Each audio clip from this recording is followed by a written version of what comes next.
Calcutta high court ने एक पेचीदा मामले में गंभीर फैसला सुनाया है। कोर्ट द्वारा ऐसे फैसले अमूमन कम ही सुनने को मिलते हैं। कोर्ट ने पिता द्वारा अपने मृत बेटे के जमा किए हुए स्पर्म पर पेश की दावेदारी को ठुकरा दिया। कोर्ट ने फैसला सुनाते हुए यह कहा कि मृतक के अलावा सिर्फ उसकी पत्नी के पास इसे प्राप्त करने का अधिकार है। न्यायमूर्ति सब्यसाची भट्टाचार्य ने कहा कि याचिकाकर्ता के पास अपने बेटे के संरक्षित शुक्राणु यानी स्पर्म को पाने का कोई मौलिक अधिकार नहीं है। याचिकाकर्ता के वकील ने कहा कि उनके बेटे की विधवा को इस मामले में नो ऑब्जेक्शन देने के लिए निर्देशित किया जाना चाहिए या कम से कम उसके अनुरोध का जवाब देना चाहिए।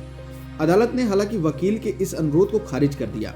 कोर्ट ने कहा कि दिल्ली के एक अस्पताल में रखे गए स्पर्म मृतक के हैं और वह मृत्यु तक वैवाहिक संबंध में थे, इसलिए मृतक के अलावा सिर्फ उनकी पत्नी के पास इसका अधिकार है। याचिकाकर्ता ने दलील दी कि उनका बेटा थैलेसीमिया का मरीज था और भविष्य में उपयोग के लिए अपने स्पर्म को दिल्ली के अस्पताल में सुरक्षित रखा था। वकील के अनुसार याचिकाकर्ता अपने बेटे के निधन के बाद अस्पताल के पास मौजूद उसके बेटे के स्पर्म पाने के लिए संपर्क किया।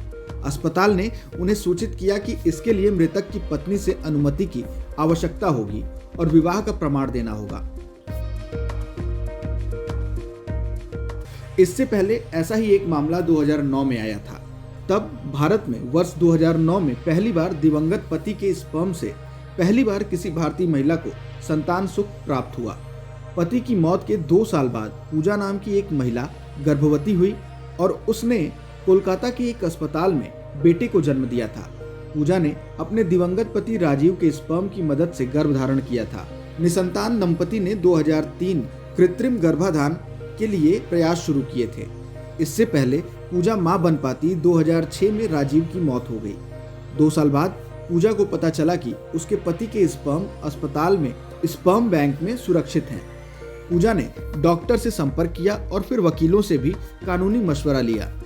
इसके बाद डॉक्टर वैद्यनाथ चक्रवर्ती ने पूजा का इलाज शुरू किया और वह गर्भवती हो गई। मां बनने के बाद पूजा ने कहा था, मैं चिल्लाकर पूरी दुनिया को बताना चाहती हूँ कि मेरे पति लौट आए हैं।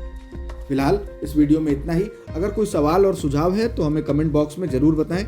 देश और दुनिया की ताजा तरीन खबरों की अपडेट्स के लिए हमारे चैनल लोकमत हिंदी को सब्सक्राइब करना ना भूलें। अगर आप ये वीडियो फेसबुक पर देख रहे हैं तो हमारे पेज को फॉलो जरूर कर लीजिए।